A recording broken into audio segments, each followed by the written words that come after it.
ಗುಂಡ್ಲುಪೇಟೆಯಲ್ಲಿ ನಾವು ಸಫಾರಿ ಬೇಡ ಅಂತಿದ್ದು ಸಫಾರಿ ವಿಷಯದಲ್ಲಿ ಮತ್ತೆ ಇಲ್ಲಿನಲ್ಲಿ ಒತ್ತುವರಿ ಮಾಡ್ಕೊಂಡು ಮನೆಗಳು ಕಂಡುಹಿಡಿದರೆ ಈ ವಿಷಯದಲ್ಲಿ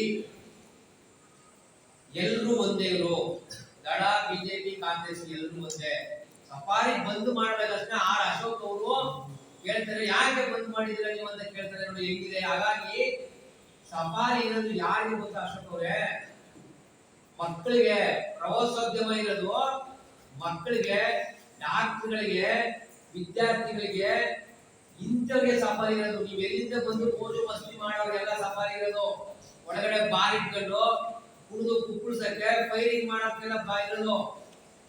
ಹಾಗಾಗಿ ಅಲ್ಲಿ ನಾವು ಯಾಕೆ ಹೋಗ್ಬೇಕು ನೋಡಿ. ಈಗ ಒಂದು ಸಫಾರಿ ಇಲ್ಲ, ಈಗ ಸಾಕಾಗಷ್ಟು ಪ್ರೀತಿಸ್ತೇವೆ ಹೊರಗಡೆ ಬರ್ತಾ ಇದೆ, ಬಂಡೀಪುರದಲ್ಲೂ ಬರ್ತಾ ಇದೆ, ನಾಗರಹೊಳೆಯಲ್ಲೂ ಬರ್ತಾ ಇದೆ. ಈಗಾಗಲೇ ನಾಗರಹೊಳೆ ಒಂದು ಉಳಿಸುತ್ತಿದೆ.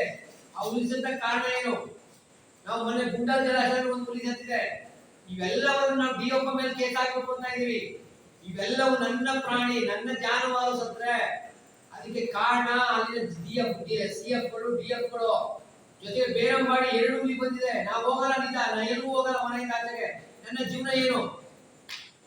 ನೀವು ಇರ್ಬೋದು ರಜ ತಗೊಂಡು, ನಾನು ನನ್ನ ಹೊಲ ಒಂದು ದಿನ ನನ್ನ ಹೊಲಕ್ಕೆ ಹೋಗಿ ನೀರು ಕುಡಿದ್ರೆ ಲಕ್ಷಾಂತರ ರೂಪಾಯಿ ಬೆಳೆ ನಷ್ಟ ಆಯ್ತದೆ. ಇದರಲ್ಲಿ ಮಧ್ಯೆ ಪೊಲೀಸ್ ಇಲಾಖೆ ಮಧ್ಯೆ ಓಕೆ ಮಧ್ಯೆ ಇಲಾಖೆ ನಾವೇ 144 ತರ್ತೀರಾ? ಏನ್ ಮಾಡೋದು ನಾವು? ನಮ್ಮ ಹೊಲಕ್ಕೆ ನಾವು ಹೋಗೋದಿಲ್ವಾ? ಹೋದ್ರೆ ಪ್ರಾಣಿಗಳ ಭಯ.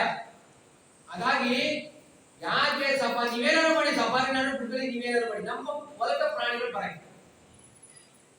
ಹಾಗಾಗಿ ಈ ಸಫಾರಿನ ನಿಲ್ಲಿಸಬೇಕು. ಏನು ಎಸಿ ಅವರು 30 ದಿನ ಆಗಿದೆ, ಈಗ ಆ ವರದಿನ ತಕ್ಷಣ ಎಸಿ ಅವರು ಕೊಡಬೇಕು. ಮತ್ತೆ ಟಿಪ್ಪರ್ಗಳ ಅವಳಿ, ಸಿಕ್ಕಾಪಟ್ಟೆ ಟಿಪ್ಪರ್ಗಳ ಅವಳಿ ಆಗ್ತಾ ಇದೆ. ಕೇರಳಕ್ಕೆ ಯಾವುದೇ ಕಾರಣಕ್ಕೂ ನಮ್ಮ ನೈಸರ್ಗಿಕ ಸಂಪತ್ತು ಹೋಗಬಾರದು. ನೈಸರ್ಗಿಕ ಸಂಪತ್ತು ಕಾಪಾಡಲು ಸಂವಿಧಾನದಲ್ಲಿ ನಮ್ಗೆ ಹಕ್ಕಿದೆ. ನಾವು ಈ ದೇಶದ ಪ್ರಜೆಗಳು. ಹಾಗಾಗಿ ನಾವು ಯಾವುದೇ ಕಾರಣಕ್ಕೂ ನೀವು ಕೊಟ್ಟಿದ್ವಿ ಕಾನೂನ, ನೀವೇನಾದ್ರೂ ತಗೊಳ್ಳದೆ ಹೋದ್ರೆ ಆ ಕಾನೂನ ನಾವು ಕೈಗೆ ಎತ್ಕೊಂಡು ಟಿಪ್ಪರ್ಗಳ ನಿಲ್ಲಿಸಬೇಕಾಗುತ್ತೆ. ಗಣೇಶ್ ಪ್ರಸಾದ್ ಅವರು ಹೇಳ್ತಾರೆ ಶಾಲಾ ವೇಳೆಯಲ್ಲಿ ಹೋಗಬಾರ್ದು ಅಂತ. ಬಾಕಿ ಟೈಮ್ ಹೋಗೋದಾ? 50 ಟನ್ ತುಂಬಿಕೊಂಡು ಅಂತ ಪ್ರಶ್ನೆ ಮಾಡಿಲ್ಲ ಅವರು. ಮತ್ತೆ ನಮ್ಮದು ಕೇಳಕ್ಕೆ ಹೋಗ್ಬೇಕು. ಗಣೇಶ್ ಪ್ರಸಾದ್ ಅವರೇ, ನಮ್ಮ ಯೂಸ್ ಮಾಡ್ಕೊಳ್ಳಿ, ನಮ್ಮ ಭಾಗದಲ್ಲಿ ತಗೊಳ್ಳಿ, ಕೊಡಿ. ನಮ್ಮ ಭಾಗದಲ್ಲಿ ಕ್ರಷರ್ಗಳು ಏನು ಎಂಸಿಆರ್ ಬೇಕು, ಕಲ್ಲು ಬೇಕು, ಕೇಳಕ್ಕೆ ಯಾಕೆ ಕೊಡ್ತೀರಾ? ಯಾಕೆ ಕೇಳಿದ್ರೆ ಕೊಡಿಬೇಕು? ಹಾಗಾಗಿ ನಾವು ಖಂಡಿಸ್ತೀವಿ. ಅದಕ್ಕೆ ನಾವು 7ನೇ ತಾರೀಕು ಗುಂಡ್ಲುಪೇಟೆಯಲ್ಲಿ